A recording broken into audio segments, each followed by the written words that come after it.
Poštovane zastupnice i zastupnici, poštovani članovi Vlade Republike Hrvatske, prije nego što nastavimo s radom i aktualnim prijepodnevom, želim se posebno osvrnuti na današnji dan, današnji datum, 15. siječnja, spomendan kada obilježavamo Dan međunarodnog priznanja Republike Hrvatske i Dan mirne reintegracije hrvatskog Podunavlja.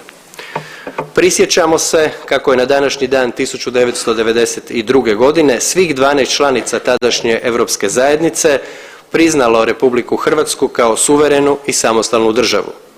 Ta je jasna politička poruka Hrvatskoj otvorila put i za druga važna priznanja.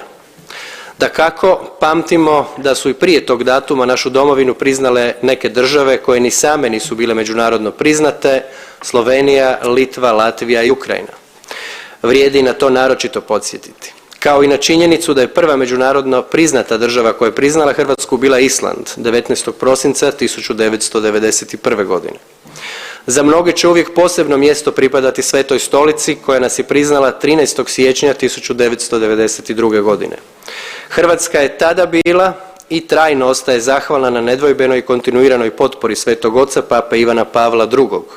Ona je bila od iznimnog značaja i političkog i moralnog za cijeli naš narod, a posebno za one koji su našu domovinu branili na bojištu. Jer dobro znamo kako je međunarodno priznanje Hrvatske ostvareno u jeku velikosrpske agresije u trenutku kada je značajan dio našeg teritorija još uvijek bio okupiran. Sjećamo se i danas riječi prvog hrvatskog predsjednika dr. Franje Tuđmana koji je te povijesne siječanjske večeri u obraćanju naciji kazao: današnji dan, 15. siječnja 1992. bit će zlatnim slovima uklesan u cijelu 14-stoljetnu povijest hrvatskog naroda na ovome prostoru, za nas svetom tlu, između Mure, Drave, Dunava i Jadrana. I nema nimalo sumnje da će tako i biti. Jer to je priznanje bilo krunom i kulminacijom svih povijesnih trenutaka, ali i hrabrih vizionarskih odluka tadašnjeg državnog vodstva. Stoga se prisjećam konstituiranja prvog demokratski izabranog višestranačkog sabora, donošenja našeg prvog ustava, referenduma o državnoj samostalnosti, ustavne odluke o suverenosti i samostalnosti Republike Hrvatske i deklaracije o proglašenju suverene i samostalne Republike Hrvatske, te finalno odluke o raskidanju državnopravnih veza Republike Hrvatske sa SFRJ.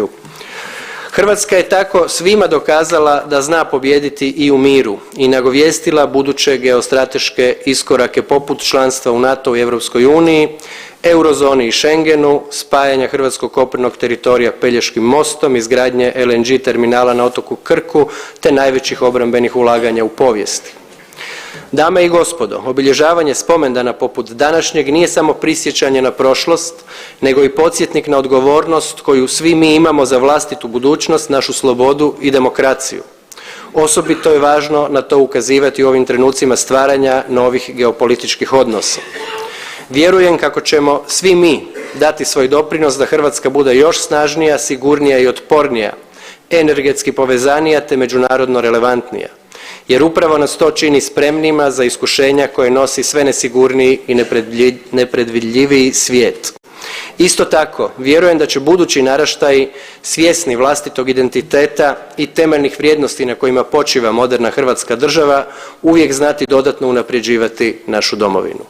Na kraju, još jednom čestitam Dan međunarodnog priznanja Republike Hrvatske i Dan mirne reintegracije hrvatskog Podunavlja. Hvala vam na pozornosti. Možete mi dati.